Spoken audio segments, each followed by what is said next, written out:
যুবক এবং তরুণদের দেখে আমি খুবই অনুপ্রাণিত হয়েছি।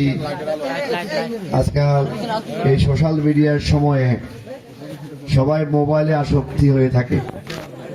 কেউ কেউ পরিবারের সবাই কোনো না কোনোভাবে মোবাইল নিয়ে ব্যস্ত থাকে, অথবা তরুণদেরকে দেখা গেছে বিভিন্ন মাদকে আসক্ত। কিন্তু আজকে গাজী মার্কেটে এসে আমি তো চমকিত হলাম যে তরুণদের হাতে মোবাইল নেই, তরুণদের চেহারা চুরুত মাশাআল্লাহ অনেক সুন্দর, হৃষ্টপুষ্ট, তারা কেউ মাদকেও আসক্ত না। সেটার একটা প্রমাণ হচ্ছে যে তারা খেলাকে ভালোবাসে, আর খেলাকে ভালোবেসে আজকে এখানে সবাই সমবেত হয়েছে। তো এই ধরনের আয়োজনকে আমি সাধুবাদ জানাই যারা আজকের এই অনুষ্ঠানের আয়োজক। আপনাদেরকে বলবো যে আপনারা শুধু আজকের জন্য এই আয়োজন করে ক্ষান্ত থাকবেন না, প্রতি বছরই যখন মৌসুম আসে এই ধরনের আয়োজন করবেন, কারণ এই ধরনের আয়োজন আমাদেরকে যে কোনো অপকর্ম থেকে দূরে রাখে। কারণ প্রত্যেকটা অলস জাতি, অলস সমাজ পুরো রাষ্ট্রের জন্য হুমকি, পুরো পরিবারের জন্য হুমকি।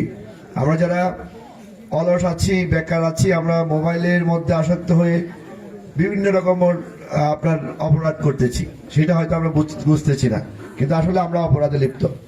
তো আপনাদেরকে সাধুবাদ যে আপনারা অন্তরক্রিয়া থেকে দূরে আছেন।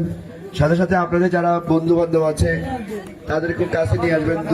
আপনারা যখন দেখবেন যে বন্ধু বান্ধব একাকিত্ব আছে, একা সময় কাটাচ্ছে, তাদেরকে একাকিত্ব সময় কাটানোর জন্য সুযোগ দিবেন না, আপনাদের সাথে করে মাঠে নিয়ে আসবেন, খেলাধুলায় মনোনিবেশ করবেন।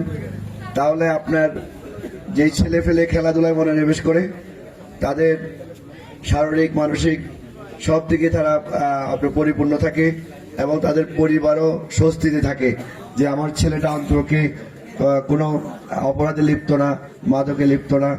সুতরাং এইটা একটা পরিবারের জন্য অনেক বড় একটা অ্যাসেট।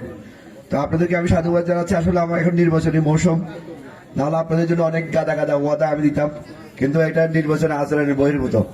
তবে আমি আপনাদেরকে ওয়াদা দিচ্ছি যে ইনশাআল্লাহ, আমি তো সামাজিক কর্মই করি, আমার কাজই হচ্ছে আপনাদের যুবকদের নিয়ে কাজ করা।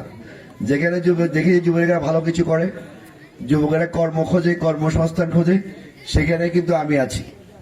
তো আপনাদের জন্য যে কোনো প্রয়োজনে যদি আমাকে লাগে, আপনারা আমাকে পাবেন। এখন আমার একটি প্রয়োজন আছে আপনাদেরকে, যে আমি চাচ্ছি যে এই সুন্দর সন্দ্বীপকে বিনির্মাণ করতে। আমাদের এই দ্বীপ অনেক অবহেলিত, আমরা লাঞ্ছনা এবং বঞ্চনার শিকার, আমরা অধিকার বঞ্চিত। আমরা আজকে স্বাধীনতার 54 বছর পেরিয়ে গেছে, আমরা এখনো কাদা মারিয়ে চট্টগ্রাম যেতে হয়, এখনো সর্দি কাশি হলে আমরা চট্টগ্রামের পাড়ে ছুটে যেতে হয়। আমাদের ভালো চিকিৎসা ব্যবস্থা নেই, আমাদের ভালো শিক্ষা ব্যবস্থা নেই, আমাদের অবকাঠামোগুলো জরাজীর্ণ, রাস্তাঘাটগুলো সংকীর্ণ হয়ে যাচ্ছে, দিন দিন শুরু হয়ে যাচ্ছে। যে রাস্তা 12 থেকে 15 ফিট হওয়ার কথা ছিল, সেই রাস্তা 6 ফিট হয়ে যাচ্ছে।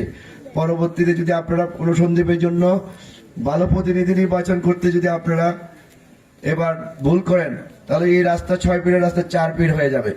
তো এই জন্য আপনাদেরকে সজাগ হতে হবে এবং দেখতে হবে যে জাতীয় সংসদ এটি কিন্তু অধিকার আদায়ের একটি স্থান।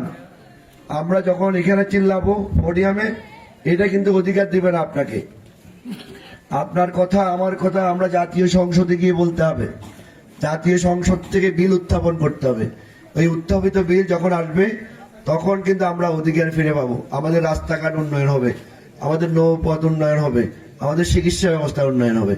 তাহলে আপনারা এমন একজন ভোকাল পাঠাতে হবে জাতীয় সংসদে, যিনি ফার্স্ট বেঞ্চে বসে আমাদের সন্দ্বীপে যে সমস্যাগুলো আছে সেগুলো তুলে ধরতে পারেন। তাই এবার আপনাদেরকে আমি আর কি বলবো, আপনারা একটি ভালো সময়ে যাচ্ছে আপনারা সোশ্যাল মিডিয়া সম্পর্কে অবগত, পুরো বিশ্বই আপনাদের হাতের মুঠো। আপনারা জানবেন, আপনাদেরকে বলা হয় জ্ঞানজি, আপনারা অনেক পরিবর্তন ঘটাতে পারেন। তা আমি আশা করছি যে এবার সন্দ্বীপের পরিবর্তনটা আপনাদের মাধ্যমেই ঘটুক। আমরা যারা সন্দ্বীপে ইতিমধ্যে অনেকবার এমপি ছিলেন, আমরা ওনাদের ফিরিস্তি দেখেছি। যারা যৌবন বয়সে কিছু দিতে পারে নাই, পরন্ত বয়সে আর কি দিবে আমাদের। তাহলে আমরা সেটা বুঝতে হবে যে আমরা যৌবনে যেটা পাইনি, আল্লাহ তো বলছেন যৌবনের ইবাদত আল্লাহর কাছে সবচেয়ে প্রিয়। কারণ কারণ কেন প্রিয় বলছেন? কারণ যৌবনের দেয়ার মাঝে অনেক কিছু আছে, তাই না? তো আমরা যার থেকে যৌবনে পাই নাই, পরন থেকে কি পাবো? সেটা আপনাদের বাবার সময় আসছে, ভেবেচিন্তে আপনাদের প্রতিনিধি নিয়োগ করবেন। তাহলে আমি বলছি, এই সন্দ্বীপের যুবক একটাও কর্মহীন থাকবে না, একটাও মাদকে আসক্ত থাকবে না। আপনাদের যে সকল খেলার সরঞ্জাম, প্রতিটা স্পোর্টে এই ধরনের ব্যাডমিন্টন কোর্ট হবে, প্রতিটা স্পোর্টে এই ধরনের আপনার ভলিবল কোর্ট হবে, প্রতিটা স্পোর্টে ফুটবল খেলার মাঠ হবে। আমাদের সন্দ্বীপের তরুণেরা মোবাইলে আসক্ত থাকবে না, মাদকে আসক্ত থাকবে না, তারাই মাঠে যাবে এবং মাঠে গিয়ে খেলবে, এবং প্রতিটি যুবক হবে তাদের পরিবারের সম্পদ এবং সম্পত্তি। সবাই আমাকে দোয়া করবেন। আমার তাওফিক ইল্লা বিল্লাহ। আসসালামু আলাইকুম ওয়া রাহমাতুল্লাহ।